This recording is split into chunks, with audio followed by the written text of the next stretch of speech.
4.5 Vulcans. Emphasis on the half. 4.5. Just what we needed. A reminder of how Spock is only half Vulcan. Poor Spock. This episode attempts to counteract said negativity by showing us a Vulcan who hopes to be more human. Unfortunately, in the end, none of these seem to quite balance out. For all the hate that modern Trek gets, I personally can't remember walking away from an episode with the conclusion that it missed the mark so greatly. And if we are lucky, it should be excised from the catalog entirely. 4.5 Vulcans takes what could have been an interesting premise and utterly flushes it down the toilet. All for the dramatics of seeing some of our principal characters acting out of their element in a narrative that ultimately falls flat. If the point of this episode was to show Spock is unique and that he should love himself despite always being different, it needed a bit more story to flush that idea out more as a B-plot to a larger story. If the point was to show us that Vulcans can be and are almost always assholes, well... Human smell. Very unpleasant to Vulcans. I think we already knew that, right? While taking some much-needed R&R, the crew of the Enterprise is called to save a pre-warp civilization on Kazar that was once aided by the Vulcans.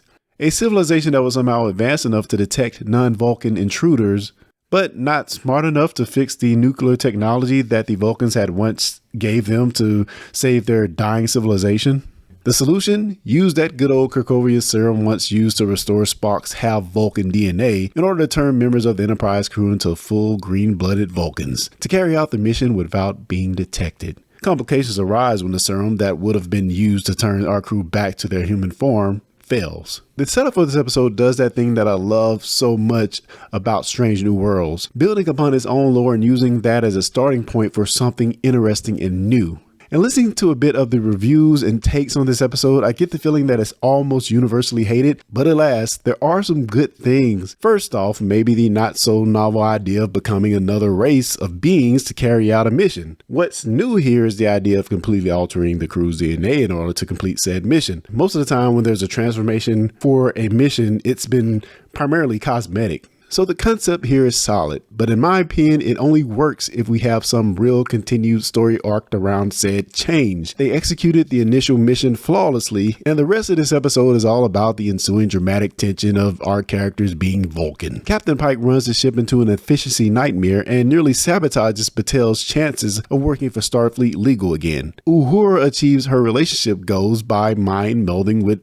Beto Ortegas. Chapel breaks up with Corby and looks to prune all friendships in a bid for peak proficiency. And La'an goes on a Romulan-fueled attempt to make the Enterprise a warship. Again, on paper, the premise is great, but in execution, it all felt like a bit of a mess. The episode really needed some outside element to allow said changes to cook and provide a plot-driven dramatic angle. Instead, by altering so many members of the crew, most of these elements seemed much less important, making it all feel more like a half-baked gimmick. Was this supposed to be a comedy? The real MVP here is Melanie Scrofano. While most of the cast Vulcan's performances were pretty stellar, with the exception of Anson Mount, Melanie's performance as Captain Batel in this episode was the real winner of it all. While her newfound Vulcan boyfriend did everything in his power to unknowingly sabotage Batel's chances of getting a position with Starfleet Legal, Batel was able to expertly stand up both to Vulcan Captain Pike and Vice Admiral Pasalk, putting Pike in his place and showing Pasalk her inner fire. Gorn DNA be damned. Or maybe it was the Gorn DNA. On the bad side of things, there were a myriad of reasons I think this episode is bad, but mainly there's a lack of a strong A-plot, and ultimately it had no stakes. We just really needed something to truly just raise the tension a bit. And their refusal to go back into their human forms just didn't do it for me. Maybe if we explored the ethics of such a decision as we did with Tuvix, where some outside force had to force their change back into their human form, as Janeway did with Tuvok and Neelix, then maybe it could have carried the episode. Instead, we found ourselves in a secret meeting to sway their opinions with the help of Doug, the Katra expert. Speaking of Doug, why? Just why? The way this episode characterized Una's uncontrollable urge when she's around Patton Oswalt's character of Doug was a huge slap in the face to the strong-willed, by-the-books character we've come to know over the last few seasons. She was a blubbering mess.